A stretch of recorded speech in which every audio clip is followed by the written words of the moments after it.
What happens when a reality TV love story becomes less about love and more about control? What happens when the mask goes on before the truth comes out?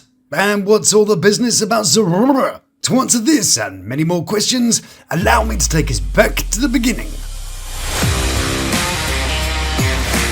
Hello and welcome to Lord Lukan. It's time to fasten your seatbelts because we're hitting a spot of turbulence, courtesy of Monique and Zeruiah from the Lockup universe. In today's show, we're breaking down the mask, the makeup and the meaning behind it. Why inmates feel safer than free men. Do I believe I be catfishing? No, I don't. What the tightest mystery tells us about the future of this storyline. And guess what? When I feel like I'm tired of dating a man in jail, I will stop. Then we stop by the Joneses to have a quick chat about that little fiasco and what it might mean for the future. All this and more right here on the Lord Lukan channel. Is it really gonna be worth my while, worth my time? Is that a guarantee? What ho, quite enough, and ciao to you. Big loves to those who've subscribed, you beautiful people, and a pour of Japanese hibiki whiskey to lords and ladies of the Lukan Manor. Welcome back, my beautiful viewer. With the festivities out of the way, it's time to get back to work. And I couldn't kick off another Lalu video without touching, like, with a deadly weapon perhaps, on the Zeruiah story. Yes, indeed, our pious and totally righteous girlie Zeruiah is, at the time of recording, spending a little time at the pleasure of the Palm Beach Detention Centre. Let's break that little lot down, shall we? So, her and her pet Troy, who brought a square to a circle convention, were spending a little family time over in Palm Beach, along with Troy's kid Troy, Zeruiah's first child, who is lots of fun, and presumably Sarjay. Whilst they were there, they were doing a few meets and greets. I know, these two doing meet and greet. The comments tend to be as confused as I was about that. Who actually wants to meet these two winners? Troy just about strings a sentence together, and Zeruiah has the weakest personality since the barman started watering down the Evian. Now, at some point after the meet and greet, as we can see here in the videos, they're, inundated, while people who wanting to meet and greet them. Anyway, now at some point after the meet and greet here at the CRU on Northwood Road, West Palm Beach, Zeruiah managed to get herself into a spot of bother.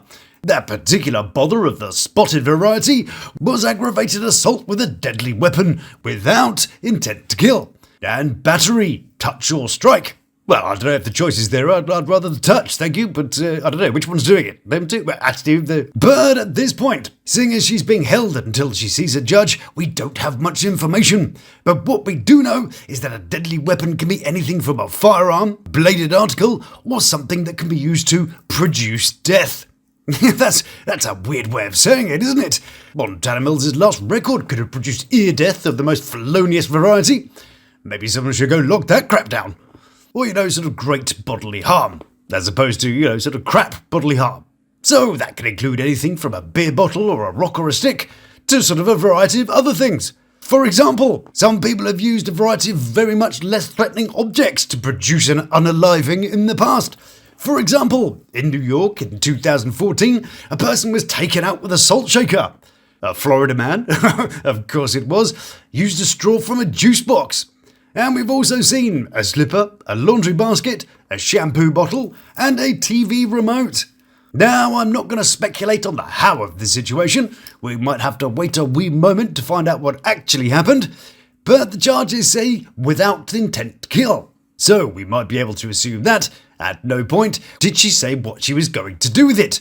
For example, she didn't say something along the lines of, I'm going to ram this TV remote so far up your nose it's going to breach the nasopharynx, permeate the cribriform plate of the enthymoid bone, causing a rather nasty case of frontal lobe adjustment. And see, nothing remotely like that. Remotely. So it's been a minute. But if she did sort of boop the victim on the nose with it, then that would give her the battery part. In the eyes of the law, battery can range from intentionally touching someone against their will to striking someone, and has in the past included things like flicking someone's hat. So if we were to stick with the TV remote thing, if she took out the batteries and threw them at someone, that could be battery. Maybe she launched some kind of culinary crime spree.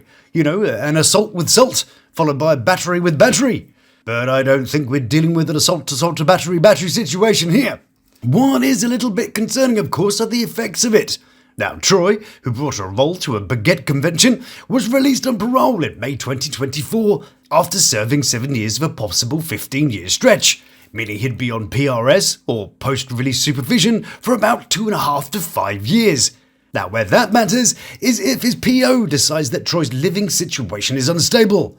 A person on supervision cannot associate with people engaged in criminal activity or live in an environment that increases their risk of offending. What usually happens is that the PO conducts a home visit, they review the arrest report, they assess whether the home is now considered safe or destabilising, and they decide whether the supervised person can continue living there. This is standard procedure. Florida supervision, of course, is much more conservative than New York. They're extremely strict about things like weapons and violence. So, if someone on New York PRS transfers to Florida, even temporarily, and their partner gets arrested for violent charges, Florida will almost certainly review the living arrangement, consider the home unsafe, order the supervised person to relocate, increase monitoring, and possibly require them to cut contact. Yes, Florida doesn't play around with this stuff. If someone is on supervision and their partner gets arrested for violent charges, the system doesn't wait around to see how the case plays out. The supervising officer can decide the home is now a high-risk environment and order the person to move out immediately. And if he doesn't, well, that would mean Troy would go back to jail. To further complicate this, of course, Troy, who brought a pencil to a spray can convention, took his daughter Troy along for the trip. So, first question, who was looking after the kids while Troy and Zeruiah were pretending to be likeable and famous? Well, we don't see any other adults on the holiday with them. Well, the term adult is a little ambitious there, isn't it? Let's say any other person who was deemed to be grown-ass enough. But that doesn't necessarily mean there wasn't one there. But I do know one adult that would be concerned about it. Troy's PO. If the parolee's partner is arrested for violent charges, the PO can decide that the child could no longer stay there, or that the child must be removed from the environment, which means little Troy would have had to go home early, or must be taken to a neutral-approved home. And if Zeruiah was arrested at the holiday home, it's even worse. But the best case scenario is that Troy may have to leave the home temporarily, and the worst case is that Troy may have to leave the home and have restricted contract with Zeruiah. Troy's transfer just for the holiday would be paused, and he would have to return to New York, and possibly have mandatory visits from his parole. But we'll just have to see how it all pans out. Now, as we move to our next story of the day, how about a little dose of the old like and subscribe? And why not hype the video to help those new people find out what's going on here at the manor? I thank you very much. Now, the human mind, mon petit pois, is a very interesting place. And today's interesting place does, of course, belong to the young lady called Monique Robinson. Now, at this point in time, there's only a little bit of information about her upcoming appearance and her newest man and how it all pans out. But what if we were to take her recent uploads and lives, sprinkle them with a dash of delightful commentary, a twist of psychological analysis, and serve them on a platter of predictions? Well, I guess we're about to find out. So settle yourself into a comfy seat, pour yourself a well-earned beverage, and brace yourself for a journey into the world of contradictions and camouflage, courtesy of Monique. In the build-up to Monique's appearances on the new Lockups, it may appear that she had grown tired of people asking her a question, or perhaps offloading their opinions on her. In fact, in early December this year, she said, "You'll irritate me so much. See if I share anything else with y'all irritating asses." Oh no, does this mean we won't get any more Monique content? Well, thanks for joining me today. It's been a pleasure to hang on a second. Hey y'all, get ready with me while I do my makeup and address a few things that has been mentioned in my comments lately. If you don't already know... Could have given us a jump scare warning there, couldn't they? She's got some healthy cheekbones there, doesn't she? It's giving me sort of Pennywise vibes a little bit. And this is as good a part as any to make a little start. So let's head into chapter 1.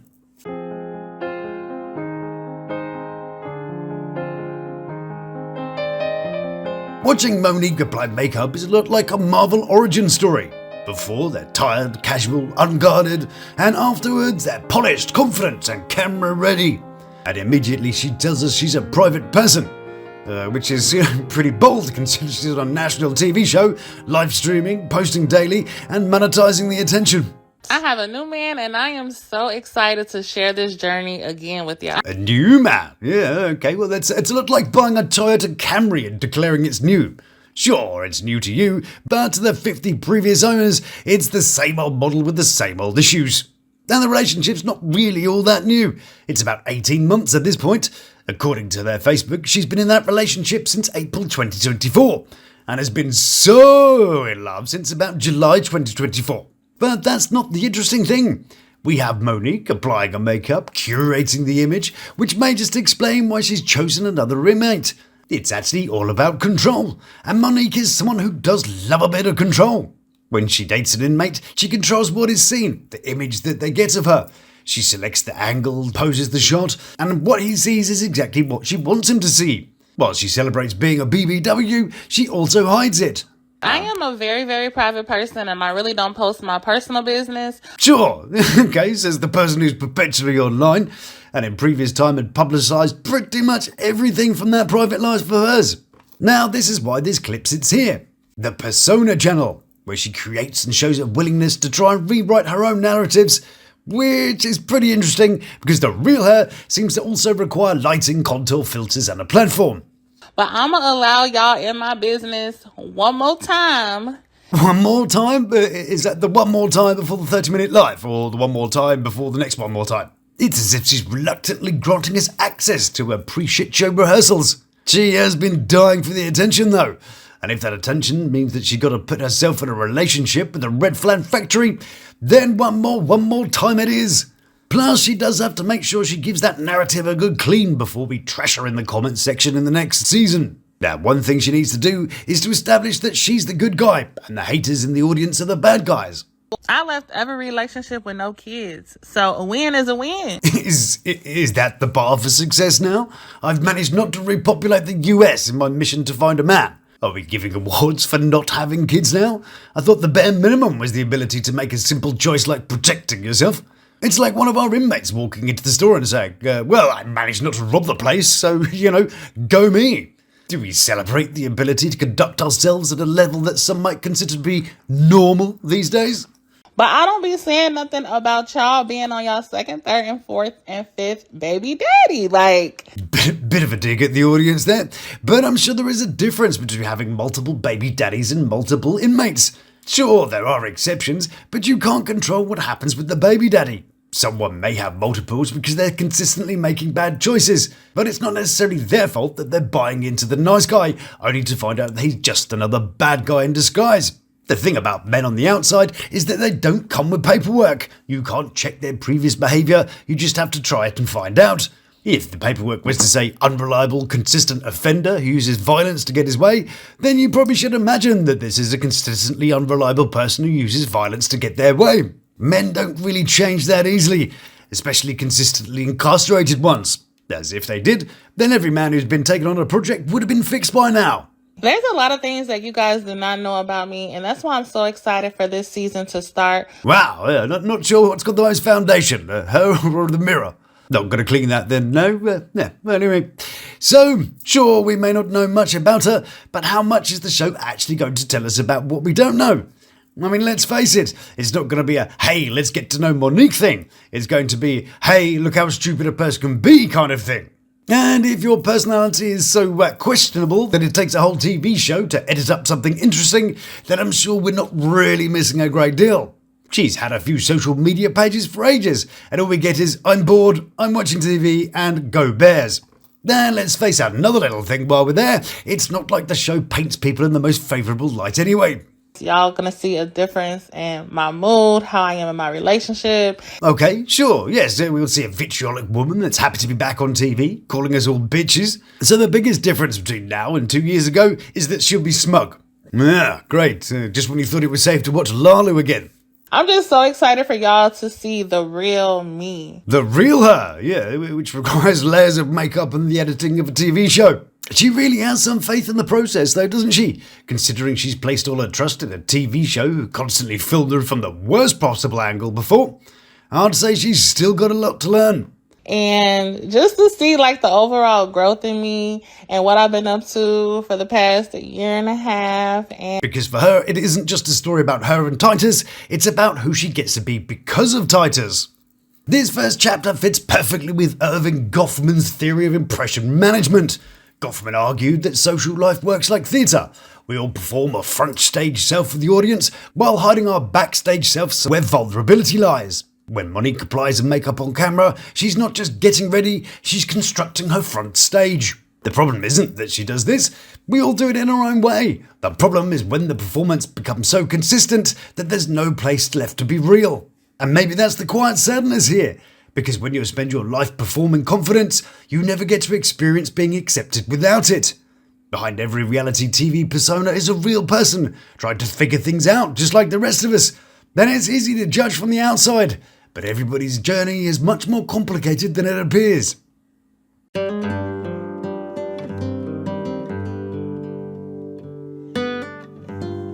In this chapter, we step away from the version of herself she performs and look instead at the version revealed by her choices. Because it's one thing to build a persona, it's another to keep it standing when the receipts start talking back. There's a huge misconception of women who date men in prison. People automatically assume that they have low self-esteem or that they don't love themselves. And I can honestly say this time around, that is not the case for me. I'd say that totally gives away a low self-esteem myself. Self-love is one thing. It's a practice. We see it here. But it's not the same as loving yourself.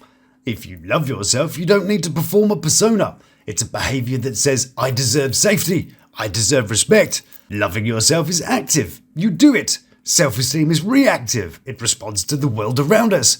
It's that stupid little voice in our head that says, I need someone to validate me. Or, I know, I'll go in and over-invest into somebody because they give me an identity. You can have low self-esteem and still treat yourself well.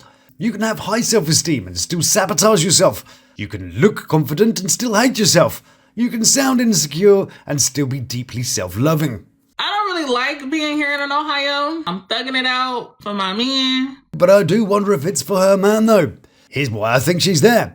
I think her and her loudmouth sisters are such a liability to the storyline that they moved her out there for some kind of reality TV quarantine so that nobody spills the story. Last time it became about a huge war between the Swiss family Robinson and the Warner, ladies, yes. And she's been there since early this year. We all know that Titus won't be out till maybe about 2027. So she'll be there for about 3 years by the time we actually meet him. Then she's asked how she knows he loves her. And she kind of drifts off and reveals a little more than she meant to. And how he treats me because, I don't like the negative stuff when it comes to him. The negative stuff, yes. Interesting. She's hiding from the reality of who he is. She's burying her little head to avoid the bad things so that she can continue to gaslight herself about how it's all going and how she thinks it's going to go. Because then she says, I can't say his charges. They gon' talk about it on the show, but ain't nothing crazy. Like, it ain't nothing crazy. Nothing crazy. Yeah, well, let's just look at those charges, shall we?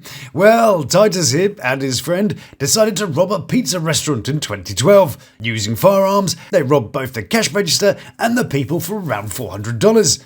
They then made their getaway in a car driven by a third person, which led to a chase, and they ended up crashing into a police cruiser in a cul-de-sac.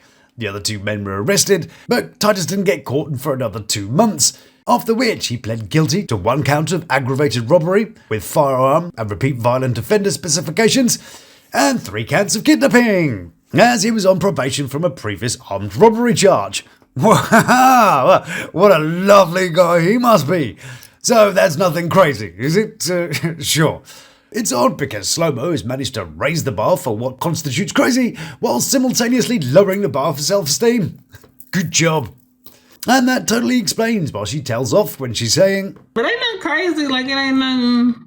Yeah, it ain't nothing, yeah, sure, alright. You can gaslight into thinking it's all fine, but when the wonderful Asa over at Starcasm, shout out to her, I love her, she's great, and she's always got the time to chat to me as well, so, big love to her, exposes what is actually done.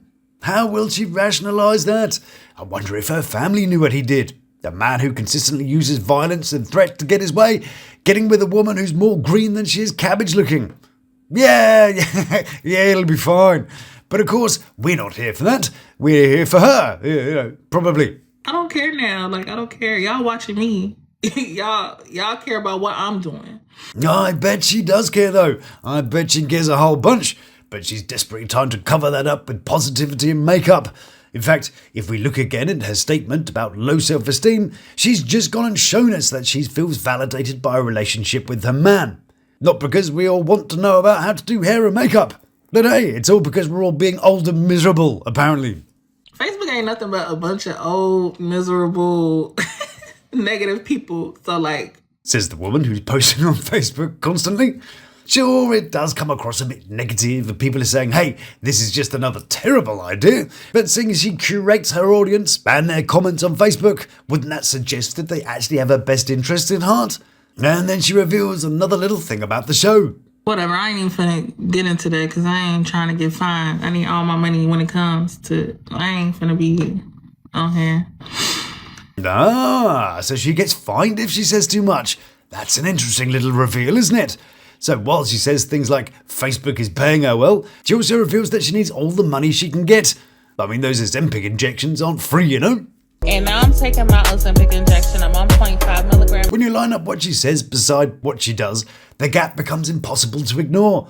The persona she presents is polished, confident and unwavering, but the receipts do tell a different story. They reveal hesitation where she claimed certainty, insecurity where she projected strength, and choices that quietly undermine the narrative that she works so hard to maintain. We all know these contradictions aren't just accidents, they're also fingerprints of a story that doesn't quite match the truth beneath it. They show us where someone's emotional reality doesn't align with the identity that they're trying to hold together. Psychologically, this is where low self-esteem, fear of abandonment, and the need for control start to leak through the cracks of the persona. Emotionally, it's the tug of war between who she wants to be and who she's afraid that she actually is. And when the internal conflict gets too loud, people don't change the behaviour, they change the story. That's the heart of self-image management.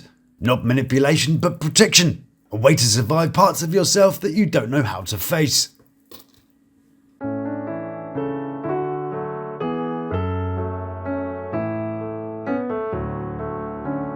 Camouflage isn't about deception, it's all about survival. When the story someone tells about themselves starts to crack, image management becomes the glue that holds that persona together. But in this chapter, we look at how she maintains the version of herself that she wants the world to see, even when her actions quietly tell a different story. And I really don't care, I'm just on here just talking shit. The care runs deep with this one. You can even hear her nervously playing with her makeup on the desk as she says it.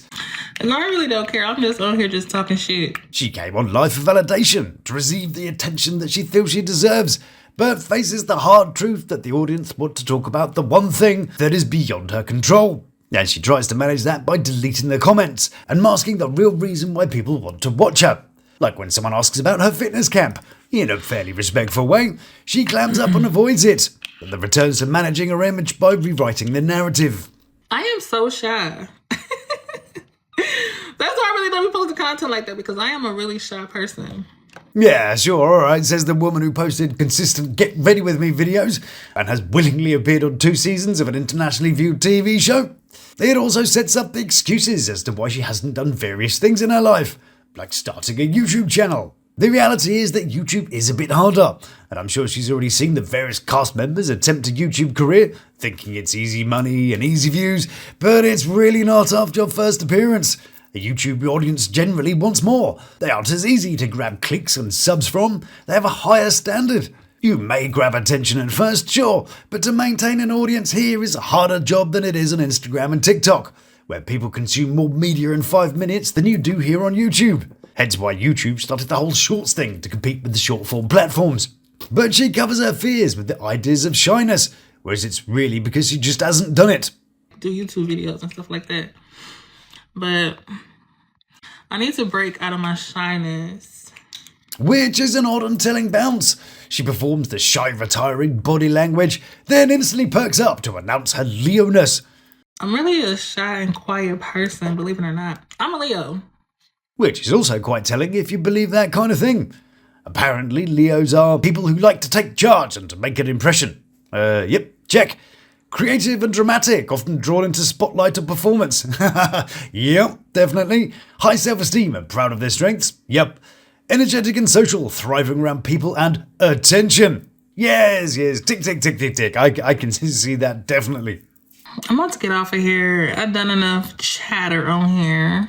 Which she says before spending another half an hour live. It was a very transparent way to try and get people to say, oh no, please don't go. Please do some more loud fidgeting and avoid questioning. We love it when you do that. People shouldn't be watching me. Like, anything associated with my ex, them people should not be watching me. They shouldn't be caring about nothing that I got going on. Ah, the Derek questions have entered the room. And again, she reaches for the image management angle. You can't be here if. You can't be interested in the story when. The fact of the matter is that she's consigned herself to the halls of reality TV. She's signed on to be judged, watched and criticised. But for someone who chooses inmates so that she can carefully control what they see and how they perceive her, the idea that the audience is out of her control doesn't sit well with her. And does that careful management of how she's viewed physically constitute catfishing? I'm in the same state as my man. Okay? So, how can you catfish somebody?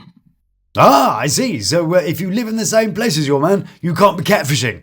Well, that's different, isn't it? You know, he can't see out of those walls, right? You could be in the next room sending him heavily filtered pictures and that would still be catfishing. I think it's because she doesn't see it as catfishing because it's just a filter, right? It's just making sure he sees the best of you, right? Maybe she's just a bit naive. But I'm not being naive about nothing. Like, y'all irritated me. A free man can't lie to me either. Oh, right then, that train's just arrived at Bullshit Central. Not being naive, really. She truly thinks that a guy who she's never met, a guy that stops at nothing to get what he wants, regardless of the pain that he might put someone through, is going to give her the care and attention that she wants. And that's not naive. No, of course not. It's different this time.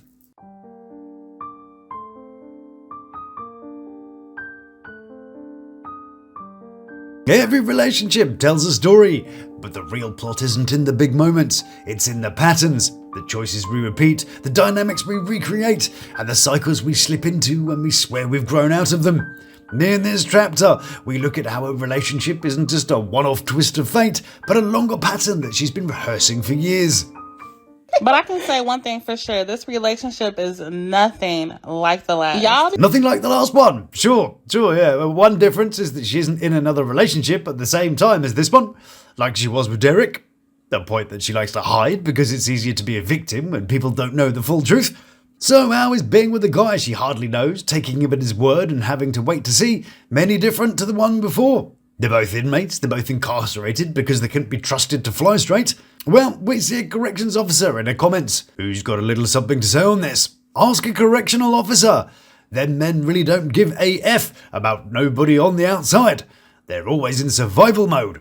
They also live and do some of the most disgusting things. You'll start to question if you like men anymore after seeing how they are in jail. I don't love inmates. I just love this one. Yeah, this one this time. The other one was that, last time. That's like totally different. She does also make the statement that she'd hate to be away from her man, and that being in a relationship where you can't see each other must suck. Well, welcome to Sucksville. How am I wasting time on prison man? I could be wasting time with a free man. Yeah, stupid. Granted, you don't have to wait 3 years to find out you wasted your time with a free man. Well, sometimes it may take that long to realise your choice of man was a bit worthless, but at 37 years old, do you really have 3 years to wait to find out these things? In reality, you never really know. Some people might waste decades with a particular person just to find out they're a complete twat. It was a man who I was on and off with for 5.5 years. Came and found out the man was married. Ah, yes. Now this sometimes appears to be her reasoning for why an inmate is better than a free man. Because she invested 5 years into a liar. So maybe she prefers an inmate because she knows where he is. She knows he's not seeing anyone else because he's just seeing his fellow inmates. But does she really know who's visiting him? In Titus's letters to the judge in his last case, he wanted leniency because he was in a loving relationship with the baby mamas, a child who was created just before he went inside, a child who has never really been in contact with. Now we know that just because he said it to a judge doesn't make it true, but with the track records of rather lalu inmates, gravitating instantly towards baby mamas is something that happens quite a bit. And what about that relationship with the child? If we hold out hope for this guy, we do hope that maybe he'll want to rebuild that relationship. And to do that, he might not want to move away and start that whole new life again and completely dismiss everything that he left behind. I'd say that Slow-Mo has a lot to be in order to keep her man around. But does she really think she'd be enough to keep him there? As a man who has lived on the thrill and excitement of being a felon, a man who is in control of his own life, and she thinks that a woman who sits around watching TV all day and having very little to say or do other than her hair is going to keep him interested for more than a minute. But when she bitterly says, "No, I'm not married yet," which is the first time we hear any ambition for her. There's never any talk of, when he gets out, we're going to travel. When he gets out, I'm gonna... No, nothing like that. When he gets out, she wants him to move somewhere she feels more comfortable, which would probably be nearer to her family. And then what? This poor guy has to put up with half a dozen sisters that are henpecking him and making half-assed threats about how he'd better take care of her. Yeah, I'll give him about 5 minutes before he's either back inside jail or back inside his baby mama. But why does she think he's different? Why? Because what he's shown me for the past year and a half. That's how. Translation: because I've bought the shit he's been selling for the last year and a half. But again, you can hear that voice trailing off as she speaks. That's how. Which is a surefire sign that she doesn't believe it either. And this is all just as much of a session of her convincing herself as it is a session in her convincing us. But what the hell does she think she's doing? What the hell you doing back on that show? I'm documenting my love again. Yeah. I'm telling the world I'm in love again, but for real this time. Ah, yes, documenting love, which on the face of it is quite sweet, but it's probably more about that good old-fashioned naivety than it is about sweetness. It's a way of pretending that she's not really just repeating previous mistakes and just hoping for the best. It's about real love this time, because it's like, different, because, Titus, so there. The question then gets asked about how they met. Really? Is that not just a totally stupid question? I can't say how I met Titus, but... that'll be the old Facebook then. Good job. Where those old miserable people hang out, apparently. Good job. How did they think she met him? Well, they were on the same Sunday school website where they're comparing notes on how great it is to be a law-abiding citizen. And, where the hell do you think she met him? It's not hard to find a man in jail, girl. Clearly not. Mo's a bit of an expert at this point. And what is it they say about repeating an action and expecting a different outcome? What is it again? It's just on the tip of my tongue. Honestly, if I felt like the situation was gonna go the same as last time, trust me, I wouldn't have done it again. If I felt like, okay, the result is gonna be the same. Insanity! Yeah, that's what that was. Even though she can't pinpoint one thing, other than it's because this one's called Titus, and that makes him different, that gives her the feeling that it'll all be fine this time. It's a case of trust her, it'll be fine. A bit like her ability to find a man who isn't inside. We can find someone who's not like that. Trust me. Okay? Like, that's never been a problem for me. Never been a problem for me. Never been a problem. Yes, of course. Like the one who was married, or the one who was a stalker and sent you pictures of you eating. Sounds like the ones on the outside have been as much of a problem as the ones on the inside. Unless she means she's never had a problem finding a man to go and I quote, slip and sliding with. Gross. Moses slip and slide. When you step back from the individual moments and you look at the relationship as a whole, this pattern becomes clearer than the plot. What looks like chaos up close, from a distance, is a cycle, familiar, predictable, and quietly rehearsed long before this relationship ever began. These aren't random choices, they're repetitions, and once you see the pattern, you can't unsee the story it's telling all along. Patterns don't form by accident, they form because they feel safe, even when they hurt. Psychologically, we repeat what we recognise, not because it's good for us, but because it's familiar. The nervous system clings to what it knows, even if what it knows is instability, inconsistency, or conditional affection. Emotionally, these repetitions become a kind of script, a way of proving worth, earning love, or recreating old wounds in the hope of finally healing them. But the truth is simple and painful. You can't rewrite the past by reenacting it. You can only break the pattern by recognizing it.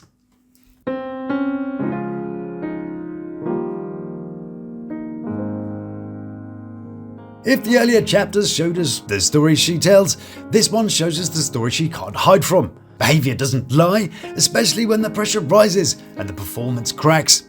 In this chapter, we look at the unfiltered moments, the slips, the reactions, and the tells that reveal more about her emotional reality than any confession ever would. I'm dealing with a completely different type of man. Like, y'all be trying to... I'm done talking to y'all because y'all irritating. And there go the comments again. After being pressed about her man, she clearly starts to get frustrated and kills the comments again. It's here where we start to see those cracks, and she starts unwittingly reveal how she can't rationalise her actions, and it becomes a bit too much for her, and she tries to cover it up. Like, I'm enjoying it while I am, and when I don't, no more than, okay, next. Good job, yeah. That made, sense before, okay, yeah, next. Ha! Yeah, that told him slow-mo. She's so bad at lying, though, isn't she? A bit like how she feels the need to clear those lies out of her throat, just after she's told them. But I definitely miss the food in Chicago, because Cleveland, the food is not that great. I cook every day at home. Yeah, of course you do. Behavioural tells of the nervous system speaking in real time. Psychologically, they're the cracks where suppressed emotions leak through. The micro-expressions, the tone shifts, the reactions that reveal the truth behind the persona. Emotionally, these moments matter because they show us the conflict she's carrying, the pressure of maintaining an image, the fear of being exposed, and the exhaustion of holding a story together that no longer fits. How do I find these jail men?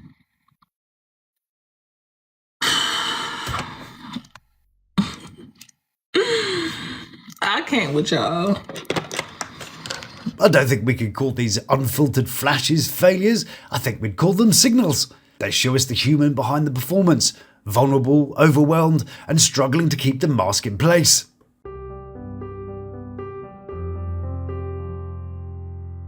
After all the personas, patterns, contradictions, and unfiltered moments, what's left is an emotional truth, the part of the story that can't be edited, rehearsed, and performed.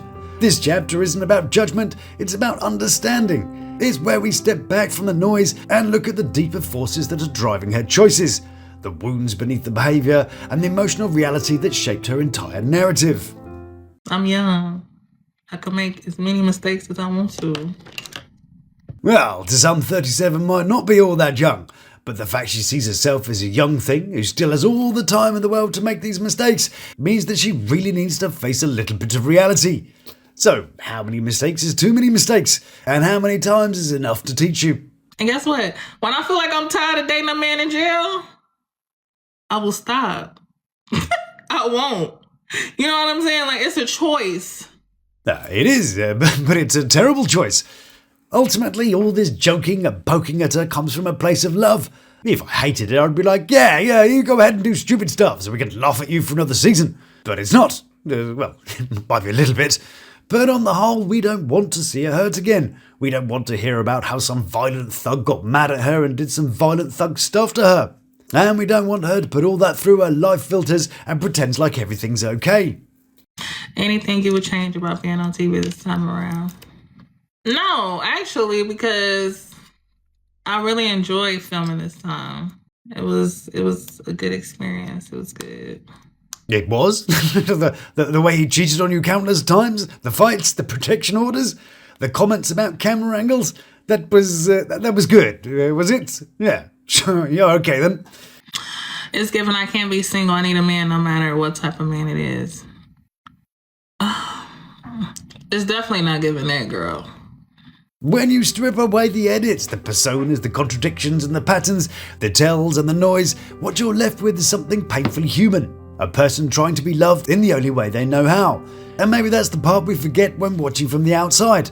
That behind every defensive reaction, every repeated mistake, every mask and every meltdown, there's a heart that learned its lessons the hard way. This story was never about villains and victims, it was all about survival, about the way we protect ourselves, even when those protections become the very things that hurt us.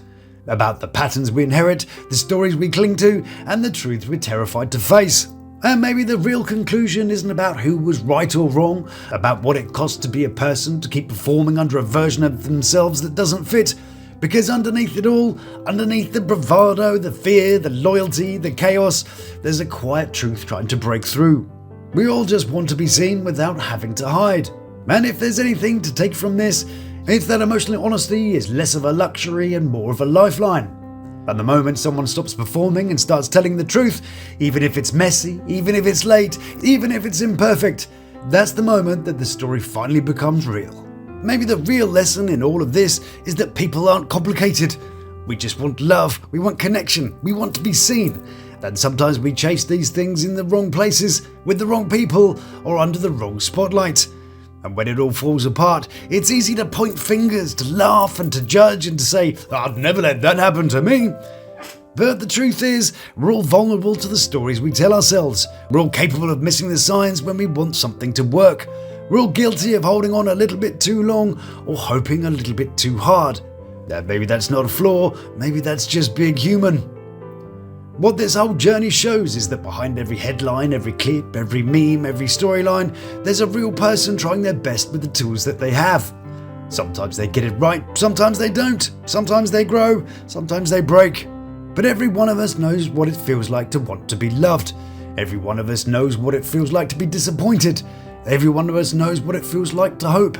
So if there's anything to take away from this, it's this. Be kinder to yourself, be kinder to others, and remember that even the messiest of stories can teach us something about boundaries, about trust, about resilience, about the kind of love we deserve, and the kind that we're willing to settle for.